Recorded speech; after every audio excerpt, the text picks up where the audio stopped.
तो वो बेचारा जो है, लड़की धीरे धीरे जवान हो गई और लड़के अभी बाहर कहीं मजदूरी करने लायक है नहीं, नौकरी करने धीरे धीरे हो रहे हैं। शादी आ गई, शादी में पैसे की जरूरत थी, तो उस टाइम में 100-200 रुपये का मतलब लाख 2 लाख। तो उसकी ओर से उसके लड़के कहने लगे, पिताजी दीदी की शादी आ गई, कैसे इंतजाम होगा? तो कुछ भी कहो उससे की ओर से, तो एक ही बात कहता था, रघुनाथ जाने, रघुनाथ जाने। कैसे होगा काम? रघुनाथ जाने। तो शादी आ गई, अब 2 दिन शादी को हो गया, कैसे इंतजाम होगा?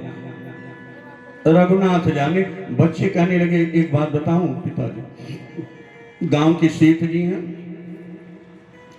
इनके पास चले जाओ, आप पैसे उधार ले लो, हम ब्याज पे ले लो, हम लोग कमा करके पूरा कर देंगे।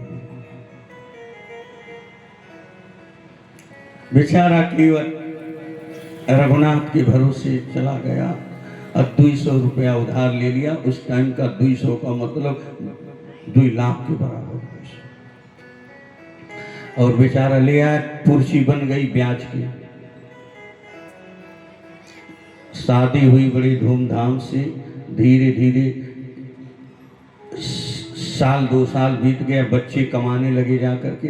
और जब कमाने लगे तो खूब मेहनत करके दोनों बच्चे और ला करके पैसे पिताजी को दे दिए कि पिताजी ले जाइए, सेठ जी का पैसा वापस। जय श्री रघुनाथ जी की इच्छा। और बेचारा पैसा लेकर के गया और सेठ जी से कहने लगा, सेठ जी आज हम पैसा ब्याज सहित लेके आए, आपका बहुत एहसान था और हम वापस कर रहे हैं, आप ले लो और अपनी डायरी से हमारा हिसाब किताब कर दो। तो सेठ जी ने पैसा वापस लिया और उसकी जो पर्ची थी लेके आए और उस पर लिख दिए कि पैसा जमा 200, ब्याज भी जमा। कीवट से कहने लगे सेठ जी, ये लो देखो क्या लिखा है इस पे।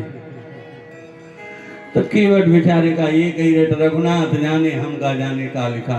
और जब ऐसी बात कह दी उस कीवट ने कि रघुनाथ जाने, तो सेठ जी के मन में बेईमानी आ गई। ये तो अनपढ़ा है, अब इसे जिंदगी भर ब्याज लेंगे। और उस पर्ची को सेठ ने कहा, अच्छा ठीक ठीक, तुम 1 मिनट रुको, हम आते हैं। और आने का बहाना करके सेठ जी पर्ची को ले जाके अपनी उस डायरी में रख दिए। बोले जाओ, क्या काम पर्ची का, हो गया तुम्हारा हिस्सा। अब वो कीवट बेचारा आ गया। 1 साल 2 साल जब बीत गया तो सेठ जी ने नौकर को भेजा, जाओ उस कीवट के पास से कह दो पैसे मांग रहे हैं सेठ जी, ब्याज। अब जब नौकर गया सेठ जी का, तो लगा कीवट, हे रघुनाथ, हम तो सब दे दिए, दोबारा क्या मांग रहे हैं, हम तो चुका दिए सारा कर्जा। नौकर जाके जब सेठ को बताया तो सेठ कहने लगे, ऐसे नहीं मानेगा, कोर्ट में जाकर के मुकदमा कर दिए। सबूत था ही कि पैसा लिया उधार, ब्याज पे दे नहीं रहा।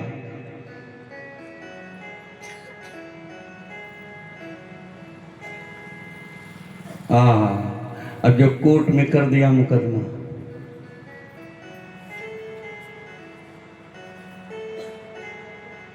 कीवट बुलाया गया। हाँ भाई, जज साहब पूछने लगे, पैसे लिए थे तुम? जी लिए थे। वापस कर दिए? हाँ वापस कर दिए। कोई सबूत गवाह? सबूत तो नहीं है। गवाह रघुनाथ जी जाने हम का जाने, हमें तो रघुनाथ के अलावा कोई किसी को जानते नहीं, तो किसको गवाह बताएं। नहीं, मैं ये पूछ रहा हूं, जब तुम्हारा इनका लेन देन हो रहा था तो तुम्हारे और सेठ जी के बीच में और कोई था? हाँ था आया। कौन था? बोले रघुनाथ जी थे, रघुनाथ के सिवा ये सरकार हमारे इनके बीच में कोई नहीं था। ठीक है, जाओ घर, कल आना। अब केवट गया घर पे, यहां सम्मन जारी हो गया कोर्ट से। किसके नाम? रघुनाथ के नाम से।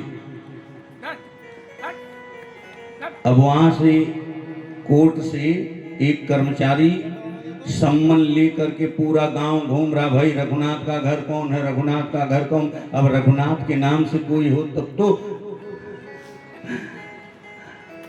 जब वो सब थक गए तो गांव के बाहर एक लोग मिले, बोले भैया रघुनाथ का कौन घर है, पूरे गांव में नहीं मिल रहा। बोले देखो रघुनाथ का घर नहीं है, गांव के बाहर एक मंदिर है रघुनाथ जी का, वही रघुनाथ है।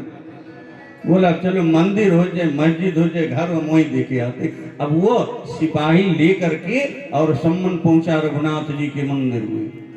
बोलो रघुनाथ भगवान की जय हो। वहां केवट तो नहीं था, लेकिन वो पुजारी था। तो पुजारी को बोला, हाँ जी इधर आइए, ये देखो सम्मन है, रघुनाथ जी यही रहते हैं। पुजारी बोला, हाँ यही रहते, यही घर, यही तो घर है, मंदिर। तो उनके नाम से सम्मन है, उन्हें ले जाके दे दी।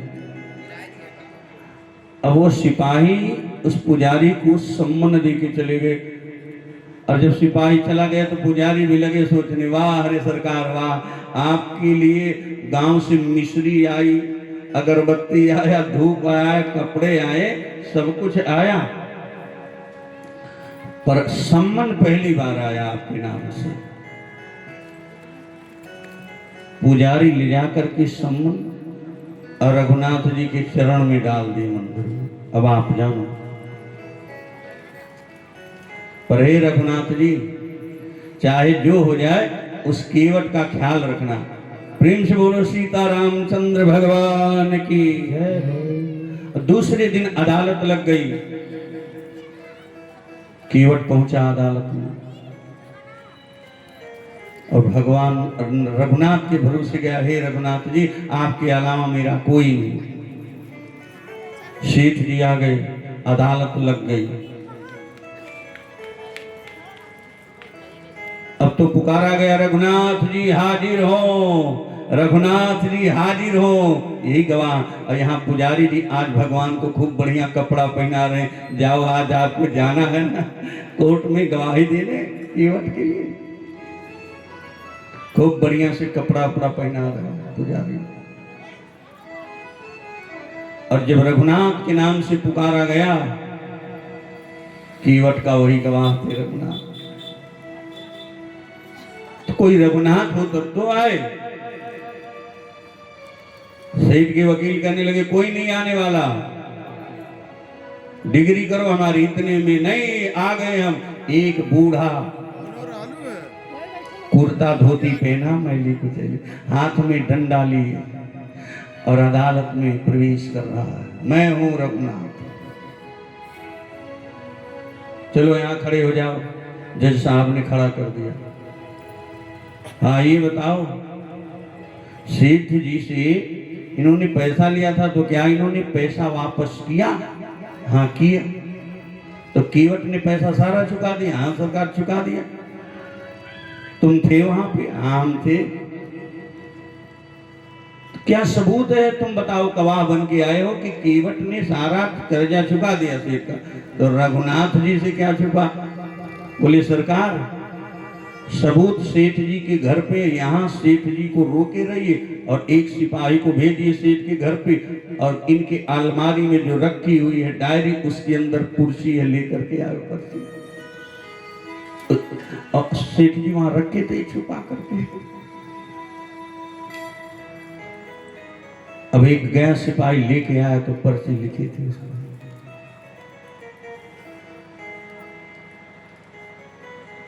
प्रेम से बोलो रघुनाथ भगवान की।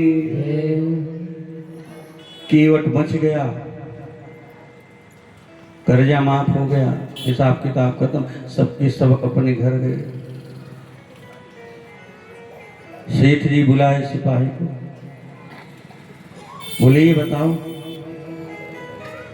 ये रघुनाथ यही है? तो सिपाही कहने लगा मैं तो उनको पहचानता नहीं, ये कौन है? अच्छा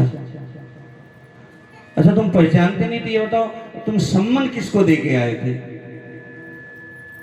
बोले सरकार माफ करिएगा, सम्मन लेकर के जब हम रघुनाथ के नाम से गांव में पूरा घूमने लगे तो कहीं कोई मिला नहीं, और गांव के बाहर रघुनाथ का मंदिर मिला। अच्छा तो ये क्या मंदिर के पुजारी थे रघुनाथ? बोले नहीं, पुजारी तो दूसरा कोई था। तो फिर ये? बोले पुजारी ने कहा कि यहाँ रघुनाथ का नाम का कोई है नहीं, रघुनाथ का मंदिर है। अच्छा पुजारी को बुला के ले आओ। पुजारी जी आ गए, इतने में वो बूढ़ा व्यक्ति चला गया, जाओ तुम जाओ, चला गया। सेठ जी पुजारी से पूछने लगे, पुजारी जी ये बताओ ये सिपाही सम्मन ले जा करके आपको दिया था? जी। तो आपने सम्मन किसको दिया? आपका नाम रघुनाथ नहीं, तो आपके यहाँ कोई रघुनाथ राम का रहता? नहीं सरकार रहते नहीं, रघुनाथ जी का मंदिर है, और जो सिपाही ने रघुनाथ के नाम से सम्मन दिया तो हम ले जाके रघुनाथ जी के चरणों में रख दिए।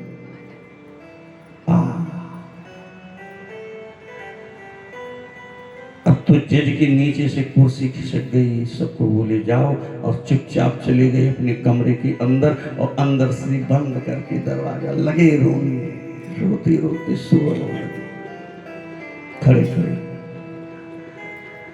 दरवाजा खोले, पत्नी खटखटाई दरवाजा, रात भर खटखटाई, सुबह दरवाजा खुला तो पत्नी आई, कहने लगी क्यों रो रहे हो आप? जब से आए हो अदालत से बता नहीं रहे हो। तो से जज साहब रो के कहने लगे कि सुख सारद नारद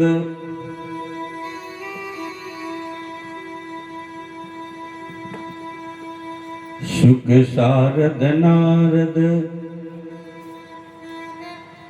रो के कहने लगे कि सुख सारद नारद अशीष गणेश के,